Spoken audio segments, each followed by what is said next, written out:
I'm Naked Man Blogging. Thank you for tuning into my show. I will try to do this often. Anyways, if you'd like to write me, you can write me at nakedmanblogging@gmail.com. nakedmanblogging@gmail.com. How about a moment to contemplate the fallen in China and Myanmar, those unfortunate souls that have been lost due to the cyclone and the earthquake should not be forgotten. That's a national tragedy. That's a worldwide tragedy, and we need to send prayers and love that way, because those are our brothers and sisters. They may not all be people that we agree with because of their politics or their toleration of politics or even what they eat, but they are our brothers and sisters. So take a moment and reflect on that. If you can help, do so. Now, this is going to be about 10 minutes that I'm going to just kind of try to give a short mini rant. That's what I call it on my radio show. I call them rants. But I'm going to try to be articulate enough to snatch you over from my nakedness into the naked truth. The first thing I want to touch bases on is my fantasy baseball team. It really is in bad shape. But I have a few shining lights, and the one of them is Ryan Ludwig. If he's open on your league, snatch him up. I am surprised if he is, but if he is, get him.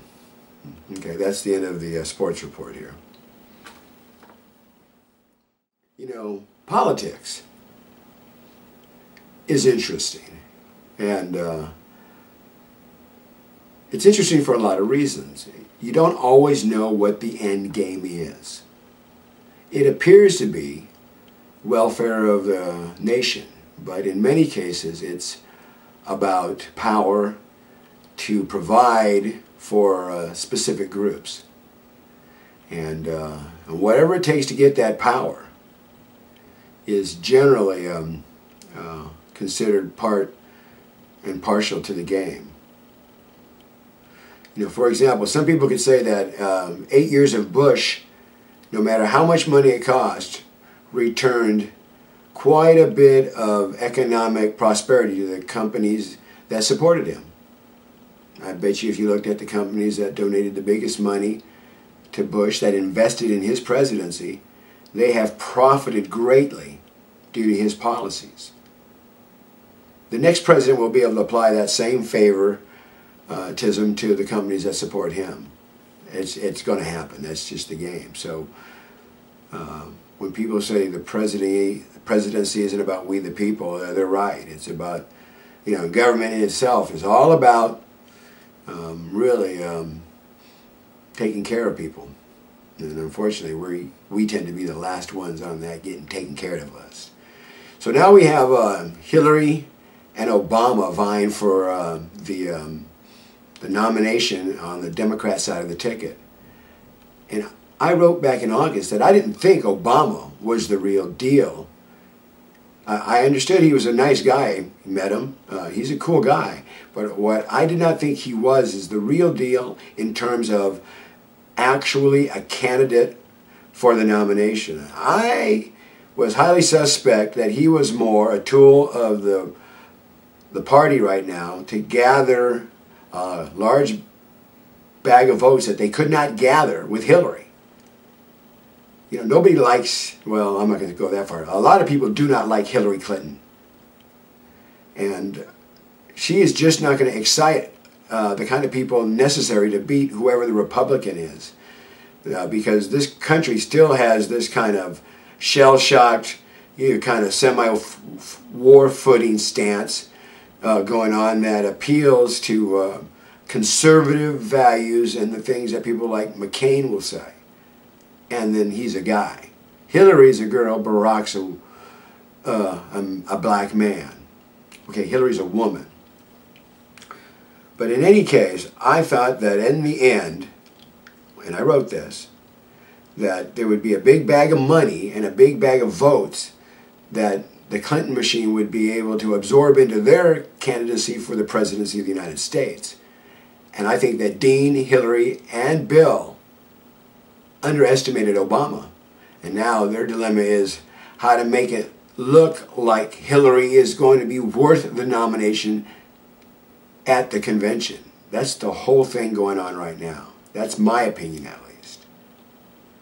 I really think that Obama would be nuts to accept the presidency, or the nomination for presidency.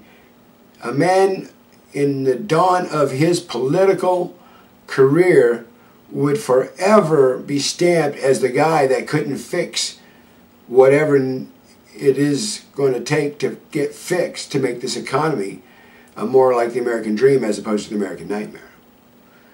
I think Hillary and McCain both deserve the presidency jointly. I think they should have to be president by some kind of federal mandate, and maybe make them switch every other year.